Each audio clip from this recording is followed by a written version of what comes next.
Ganda, di ba? Imagine, gigising ka, ito yung view mo. Ito is upper penthouse. So meron yata silang ano dito, mini amenities. So double check natin. Naka-centralize rin yung aircon. So hotel na hotel talaga.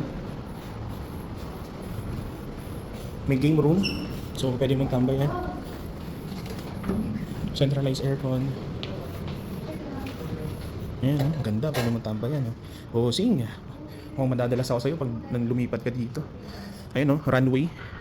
Kitang-kita yung runway dito ng eroplano, MOA side. See? Okay. Penthouse to upper penthouse. Sky Lounge.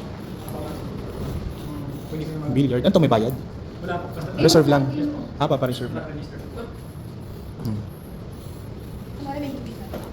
Ito naman. So free rin to. May study room tayo dito. Kunyari, may exam, yung anak mo. Pwede dito kasi tahimik dito, bawal maingay. Centralized aircon rin. Wala kang babayaran, kasama na yun sa binayaran mo sa association. Ganda. Ngayon, check natin yung amenities. Ito yung amenity side. So, ito, mayroong playground. Tapos ito pool. Dalawang side yan dito at sa kabila. Mamaya pupuntahan natin yung kabila. So, ito yung pool area. Pang bata yata ito. This one is for adult.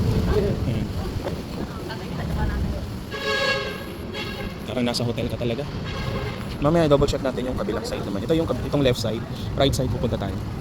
Pero ang pinakamaganda dito, nagstay yung mga ilang oras lang kami nagtingin-tingin. Ang daming mabenta siya sa Airbnb, yung nagre-rent ng daily. Napakabenta. Ang daming ang daming for booking ng Airbnb dito. So kumikitang kabuhayan ka talaga. So kung ipaparent mo siya through Airbnb, ano siya, mabilis makuha. Siguro daily mo dito meron ka. Kasi peaceful, quiet, ganda pa ng lugar. So ito yung kabilang side. Right side naman ito. Ganun rin. Tapos ito.